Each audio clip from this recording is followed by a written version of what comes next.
Assalamualaikum warahmatullahi wabarakatuh. Selamat pagi, selamat siang, selamat sore, selamat malam Pak Hendra. Sebelumnya, perkenalkan kami dari kelompok 22 dengan saya Biza Rashidin Rasmita dengan NIM akhir 014 dan kawan saya Kevin Azaria Farel dengan NIM akhir 038. Nah, di sini kita akan mempresentasikan tentang jurnal berjudul House Price Prediction Using Random Forest Machine Learning Technique yang ditulis oleh Ade Tunji dan kawan-kawan. Next. Oke, jadi di daftar isi kita akan membahas mulai dari pendahuluan, permasalahan, dasar teori, metodologi, hasil data exploration, hasil pengujian model, hasil evaluasi performa, kesimpulan, dan rekomendasi. Oke, kita masuk ke pendahuluan terlebih dahulu. Jadi harga rumah ini menjadi salah satu tolak ukur penting dalam menilai kondisi ekonomi karena dipengaruhi oleh pertumbuhan penduduk, urbanisasi, dan perkembangan infrastruktur. Nah, permintaan yang meningkat di wilayah perkotaan menyebabkan kenaikan harga rumah. Sementara faktor seperti lokasi, kondisi fisik bangunan, dan fasilitas sekitar juga turut menentukan nilai properti. Metode konvensional seperti House Price Index atau singkatannya HPI dinilai kurang akurat karena hanya menampilkan rata-rata perubahan harga tanpa mempertimbangkan karakteristik tiap rumah. eh, Harga tanpa mempertimbangkan untuk mengatasi hal tersebut, algoritma random forest digunakan sebagai pendekatan machine learning yang mampu memprediksi harga rumah dengan mempertimbangkan berbagai variabel secara lebih akurat menggunakan Boston Housing Dataset. Next. Nah, permasalahannya. Jadi permasalahannya ini yang pertama ada keterbatasan metode tradisional atau HPI itu tadi. Yang seperti kita tahu metode seperti HPI hanya menampilkan rata-rata perubahan harga secara umum tanpa memperhitungkan faktor-faktor yang mempengaruhi rumah tersebut. Lalu ada akurasi prediksi yang masih rendah. Jadi belum ada model berbasis machine learning yang mampu memberikan estimasi harga rumah dengan tingkat akurasi yang tinggi dan kesalahan prediksi yang kecil. Sehingga hasil analisisnya harga propertinya belum optimal untuk pengambilan keputusan. Next. Nah, dasar teori. Jadi sini ada beberapa dasar teori. Yang pertama, konsep prediksi harga rumah. Prediksi harga rumah ini adalah proses memperkirakan nilai properti berdasarkan faktor-faktor seperti lokasi, ukuran, kondisi bangunan, dan aspek sosial ekonomi. Tujuannya adalah menemukan pola hubungan antara karakteristik rumah dan harga jual, sehingga dapat membantu pengambilan keputusan di bidang properti. Lalu machine learning and regresi. Jadi machine learning ini memungkinkan sistem belajar dari data untuk memprediksi nilai tanpa pemrograman eksplisit. Dalam konteks prediksi harga, metode regresi digunakan untuk memodelkan hubungan antara variabel input dalam kurung fitur dengan nama output harganya, serta mengukur pengaruh tiap faktor terhadap hasil akhir. Lalu yang terakhir adalah topik pembahasan kita yaitu algoritma random forest. Random forest ini merupakan algoritma machine learning berbasis ensemble yang menggabungkan banyak decision tree untuk meningkatkan akurasi prediksi. Setiap pohon dilatih dengan subset acak data, lalu hasil akhir diambil melalui rata-rata, membuat model lebih stabil dan tahan terhadap overfitting. Next. Nah, metodologinya di sini yang digunakan di papernya adalah yang pertama data collection and exploration.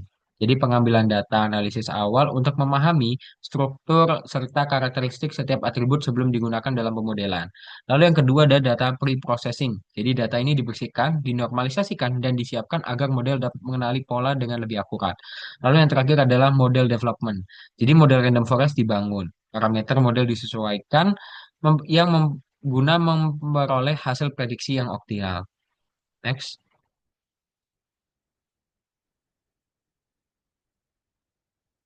Nah, kita masuk ke data collection and exploration-nya. Jadi, sumber datanya ini adalah Boston Housing Dataset yang didapat dari UCI Machine Learning Repository. Jadi, ini diambil dari penelitian Harrison dan Rubinfield pada tahun 1978 dan versi datasetnya ini diambil dari Kaggle dengan judul UCI ML Datasets. Dengan terdapat 506 record data dengan jumlah atribut 14 plus 1. Lalu jenis datanya ini ada sosial, ekonomi, dan lingkungan di Boston. Lalu tidak ada missing value. Pembagiannya ini dia menggunakan 70% training dan 30% testing.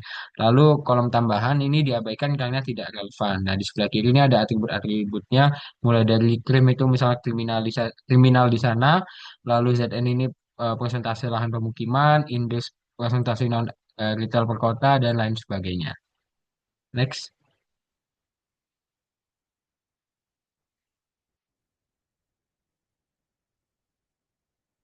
Oke, selanjutnya kita masuk ke data preprocessing yang bertujuan untuk menyiapkan data agar model dapat belajar pola dengan lebih cepat dan akurat. Jadi langkah-langkah utamanya ini melakukan normalisasi pada nilai numerik agar berada pada skala yang sama, lalu encoding diterapkan untuk variabel kategorikal, diubah menjadi satu data yang sama.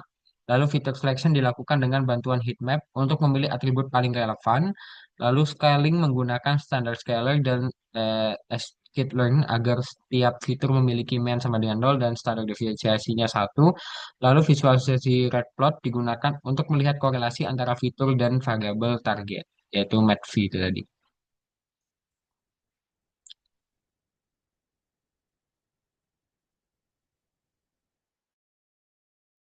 Oke, baik yang selanjutnya kita akan masuk ke bab ketiga yaitu hasil dan diskusi. Di sini untuk subbab yang pertama adalah hasil dari data exploration process itu tadi. Jadi pertama dilakukan eksplorasi untuk memahami karakteristik dari setiap atribut yang ada di dataset. Dan di hasil yang di sebelah kanan, di analisis statistik ini ada menunjukkan mean atau rata-rata, kemudian ada standar deviasi, nilai minimum maksimum, dan juga persentil mulai dari 25%, 50%, 75% di masing-masing fitur atau masing-masing atribut. Nah, di sini ada beberapa temuan utama yaitu yang pertama dari atribut ZN dan juga CHAS itu dia memiliki banyak nilai nol yang artinya dia bersifat kategorikal. Dan informasi ini membantu untuk mengenali rentang dan juga variasi data sebelum tahap pemodelan. Kemudian untuk yang kedua, di sini disajikan histogram yang tujuannya adalah untuk melihat pola penyebaran di tiap atribut. Nah, bisa dilihat beberapa fitur menunjukkan distribusi yang tidak merata atau menyimpang dari normal. Kemudian untuk temuan utamanya yang pertama di atribut trim, ZN dan juga B itu memiliki distribusi skew atau terdistorsi. Kemudian untuk MATV atau harga rumah itu dia cenderung normal, sementara beberapa kolom yang lainnya itu menunjukkan pattern bimodal.